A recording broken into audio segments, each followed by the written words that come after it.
Yo, what's up, guys? Welcome back to another Chubbs Reviews, and today we're going to be talking about our fifth Marvel movie. I think it's number 5. I'm going to start losing count here soon. But we're on Iron Man 2. It kind of sucks that I'm uploading these videos every Wednesday, these Marvel reviews, so once a week, but I'm kind of recording them one every day because I've been kind of obsessed with watching these first 5. I'm really into it. I'm into the action right now. I'm feeling it. I've never watched these movies before, so that's the charm. It's my first time watching all of them except for the Incredible Hulk. I've seen that one. Actually, no, I lied. I haven't seen that one before. Yeah, go watch all my reviews up to this point. I feel like I'm doing pretty good on movie reviews for not being a great movie reviewer. Anyway, up until this point, we've had pretty much 7s and above when it comes to my rating, and with Captain Marvel kind of being my least favorite of the 4 others I've seen until we get to Iron Man 2. I don't know what the public perception of this movie was or is. I heard it was loved and hated. Like, there was no in between.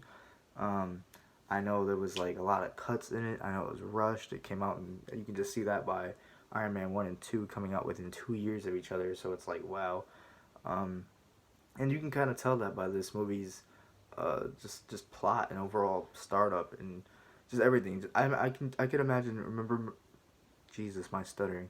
I can remember my thought process on reviewing the first Iron Man and how easy it was to kind of explain what happened and my thoughts. And this is kind of hard to explain what happened even because the plot is so not convoluted. It kind of is, but there's so many plots. Tony Stark kind of steps back from, in my opinion, everything he learned in the first movie. He learned how to not try not to be an asshole. He learned to fight for good and all that. And now he is Iron Man. At the end of the first movie, he says, "I am Iron Man." That's what he is. He's a symbol of peace and does become the peacemaker. He brings peace to the wars, and no terrorist wants to do anything because they're scared of Iron Man. So, you kind of in the beginning of the movie get a little introduction to God, I don't even know what the guy's name was. Ivan Vanko, I guess I do remember his name, but he's your villain, I guess, one of the villains, the main villain, the action villain of the movie, and he has a really, I would say, he's one of the worst villains I've seen so far, just because there's no, I mean, he's not badly acted. I forgot who acts him, but it's the guy who acted in The Wrestler. Yeah, I don't know why I can't think of his name right now, but good actor, but terrible story or terrible build up. No really emotional um, sympathy with the villain here. It's just this guy wants revenge for things of the past that he doesn't like Iron Man's father, therefore, or Tony Stark's father. And yeah, well, God, I can't believe I can't think of his name. But anyway, we got Tony Stark, played by Robbie Downey Jr. Again, pretty great acting by him. Again, I do see why people like Tony Stark or Robert Downey Jr. And Iron Man himself is still pretty damn cool in this movie. Kind of, that's the main villain or whatever is one of the problems Iron Man has in this movie. He also has this businessman. I couldn't tell you his name. I'm not gonna be able to remember all these people's names. There's so many people in this movie. But he's kind of like Tony Stark's real life business uh, other gun seller rival, a guy that wants to be Tony Stark. So he ends up kind of wanting to ruin Tony's reputation and become the gun seller himself, or the weapons seller in a sense, not even guns at this point. Um, so that guy's to do kind of doing some shady things, and then you got um, Tony's own personal issues. He's got a couple personal issues going on. This is all stuff right in the beginning. I'm not spoiling too much. This is just the plots that they have set up in the beginning. Um, Tony Stark had the thing that he has on his chest that's keeping him alive from the first movie, and kind of is the reason he does the Iron Man thing. Uh, it is also killing him.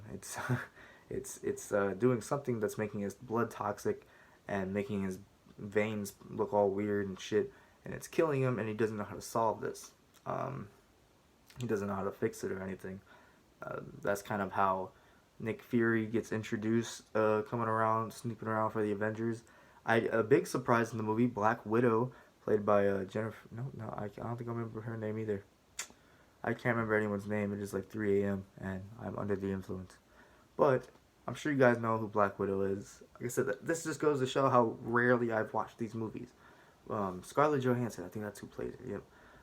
So Black Widow's in the movie. She's pretty great. She's there. She does what she's supposed to do, which is just be hot. and that's what she does. She doesn't really get any character development or explanation. She's just kind of badass out of nowhere. Um, Nick Fury is still poking around with Agent Coulson.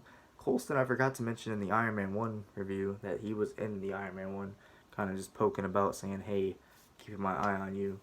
And that was kind of Black Widow's role in this movie, was to check out Iron Man, see if he is good enough for the Avengers or not.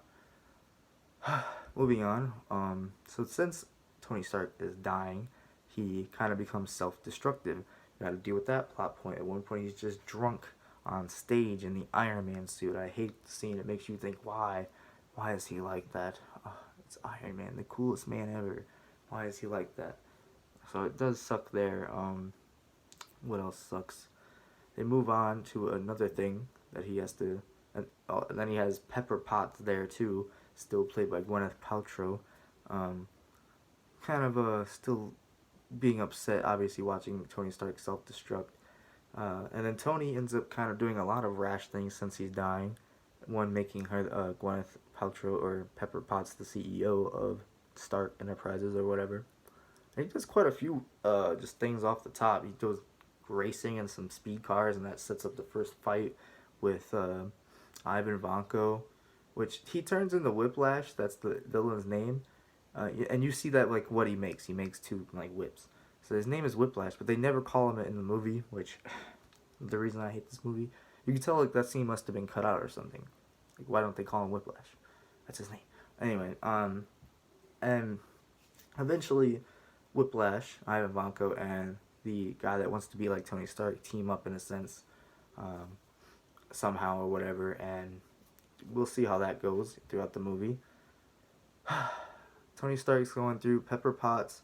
At some point, he has a daddy story that he doesn't, he doesn't get along with his dad. His dad didn't love him, and there's some like things that are picked up there. Tony Stark has a problem. We're 7 minutes in, and I'm still telling you all the plots of the show, of the movie. Tony Stark has a problem with his friend. I think Sam is his name, the black friend. The guy in the first movie, he looked at an Iron Man suit and said, "Not today." So I was like, oh, they're gonna really build up, Tony Stark teaching him or showing him how to use a suit and get a suit. This man, he just walks down in Tony's basement after being angry with him, and just gets in a suit and basically has an all-out brawl with Tony Stark, or Iron Man. Like, Iron Man versus War Machine. That's, like, they don't ever call him War Machine either, I don't think, and that's also what he's supposed to be. And two Iron Mans, basically. And the fight scene was cool. I enjoy all the action in the movie. All the action in the movie is the best thing about the movie, and that's why it is a slightly above average movie, because of the action. But the fighting, the whole drama between them felt unwarranted. Him being able to just use the Iron Man suit after watching all the hilarious scenes of Tony Stark trying to use the suit in the first movie, no. This movie wasn't funny, and it tried to be a lot. It was funny maybe once and a half times. Yeah. Compared to every other Marvel movie I've seen so far, Captain Marvel was more funny than this movie to me, and even better at this point. This is my least favorite movie of the Marvel movies. It also builds up a lot to the Avengers. Like, that's another plot point. So my first thing that I didn't like about the movie, all the plot points. Yeah, not great. They didn't really fulfill any of them. Tony Stark took steps backwards between him and Pepper Potts' relationship. Didn't confide in her about anything compared to, like, she was the only one there for him in the first movie. Yeah, pretty long mouthful of this movie. I didn't like it that much. Up next should be Thor. I'm really looking forward to Thor. He should be, like, the coolest person ever. I've heard good things. I don't know how the movies go for Thor. There's a few of them out there. And my final rating for Iron Man 2 has got to be a 6 out of 10. Just slightly above average. It had some good action scenes, but nothing really got fleshed out. I'm trying to think of anything else I liked. A lot of good scenery. Yeah, good scenery and good action scenes. Robert Downey Jr. is still a good actor. Scarlett Johansson was good. That's really it. It felt like it didn't really go anywhere, but it had so many things it could have done and didn't, and things just happen, like your suspense of disbelief is taken off a lot. So yeah, thank you guys so much for watching. be sure to check out my other reviews and my future reviews. Last one I did, I think, was The Incredible Hulk. So, yeah, like, comment, subscribe. See you guys in the next one. Peace out.